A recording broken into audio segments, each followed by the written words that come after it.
നമസ്കാരം, കൊട്ടാരക്കര മീഡിയയിലേക്ക് സ്വാഗതം. പ്രധാന വാർത്തകൾ.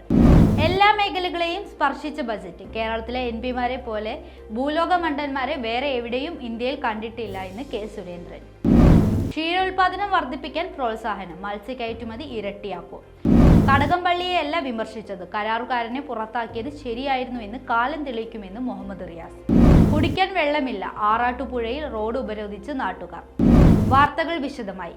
കേന്ദ്ര സർക്കാരിന്റെ ഇടക്കാല ബജറ്റ് എല്ലാ മേഖലകളെയും സ്പർശിച്ച ബജറ്റാണെന്ന് സംസ്ഥാന BJP അധ്യക്ഷൻ കെ സുരേന്ദ്രൻ. സംസ്ഥാനങ്ങളെ അവഗണിക്കുന്നുവെന്ന ആരോപണത്തിന് വിരുദ്ധമായി 10% വർധനവാണ് വിഹിതം വർദ്ധിപ്പിച്ചതെന്നും തദ്ദേശ സ്ഥാപനങ്ങളുടെ വിഹിത വർധനവും ഉണ്ടായിട്ടുണ്ടെന്ന് കെ സുരേന്ദ്രൻ പറഞ്ഞു.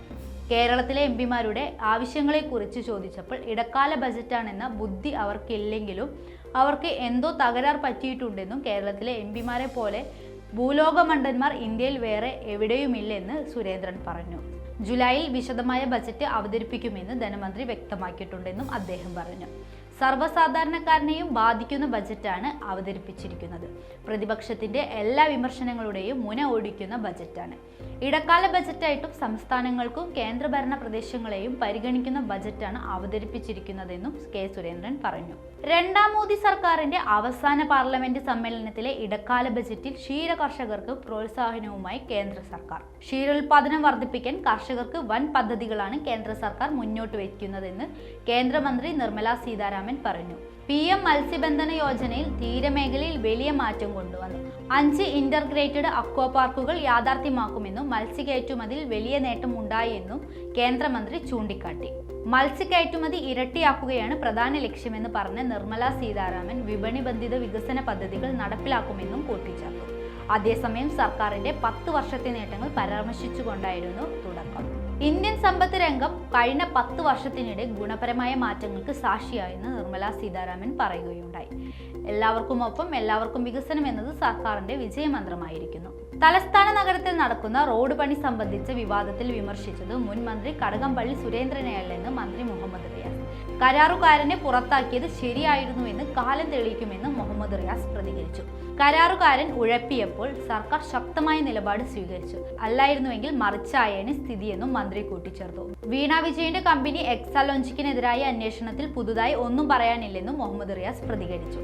തലസ്ഥാനത്തെ റോഡ് പണി സമയബന്ധിതമായി പൂർത്തിയാക്കുമെന്നും മന്ത്രി കൂട്ടിച്ചേർത്തു. തലസ്ഥാന നഗരത്തിലെ റോഡുകൾ ഗതാഗത യോഗമല്ലാതെയായിട്ട് 3 വർഷമായി. 3 മാസം കൊണ്ട് പണി തീരുമെന്ന് പ്രഖ്യാപിച്ച് കൂട്ടത്തോടെ റോഡ് പൊളിച്ചപ്പോൾ ജനം നട്ടം തിരിയുകയാണ്. ഇതിനെതിരെ വൻ വിമർശനങ്ങൾ ഉയരുന്നതിനിടെയാണ് സ്മാർട്ട് സിറ്റി അമൃത് പദ്ധതികളുടെ നടത്തിപ്പ് ക്രമക്കേടുകൾ ചൂണ്ടിക്കാട്ടി കോർപ്പറേഷൻ വികസന സമിതി യോഗം കടകംപള്ളി പ്രസംഗിച്ചത്. എന്നാൽ ആകാശത്ത് റോഡ് നിർമ്മിക്കാനാകുമോ എന്ന് തിരിച്ചു ചോദിച്ച മന്ത്രി മുഹമ്മദ് റിയാസ് കരാറുകാരനെ പുറത്താക്കിയത് ചിലർക്ക് പൊള്ളിയെന്നും കൂടി പറഞ്ഞതോടെ വിവാദം പിടിവിട്ടു.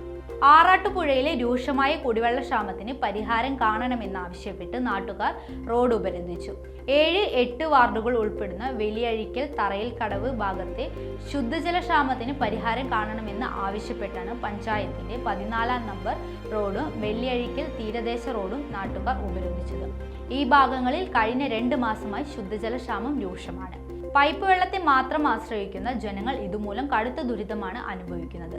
ടാങ്കറിൽ ശുദ്ധജലം ഇടയ്ക്കിടെ വിതരണം ചെയ്യുന്നുണ്ടെങ്കിലും അപര്യാപ്തമാണ്. അധികം ആളുകൾക്കും കുടിവെള്ളം കിട്ടാറില്ല. ഈ ഭാഗങ്ങളിലെ കിണറുകൾ ഉപയോഗശൂന്യമായതാണ് കാരണം. പ്രശ്നം പരിഹരിക്കുന്നതിൽ ജല അതോറിറ്റി ഗുരുതര അനാസ്ഥയാണ് കാട്ടുന്നതെന്നും നാട്ടുകാർ ആരോപിച്ചു. ശുദ്ധജലം എത്തിക്കുന്ന വാഹനം തടഞ്ഞ ശേഷമാണ് സ്ത്രീകൾ അടക്കമുള്ള നാട്ടുകാർ 14 നമ്പർ റോഡ് ഉപരോധിച്ചത്. 2 മണിക്കൂർ സമരം നടത്തിയിട്ടും അധികാരികൾ സ്ഥലത്ത് എത്താത്തതിനെ തുടർന്ന് തീരദേശ റോഡ് ഉപരോധിക്കുകയായിരുന്നു. തൃക്കുന്നപ്പുഴ പോലീസ് എത്തി സമരക്കാരുമായി ചർച്ച നടത്തിയതിനെ തുടർന്നാണ് ഉപരോധം അവസാനിപ്പിച്ചത്.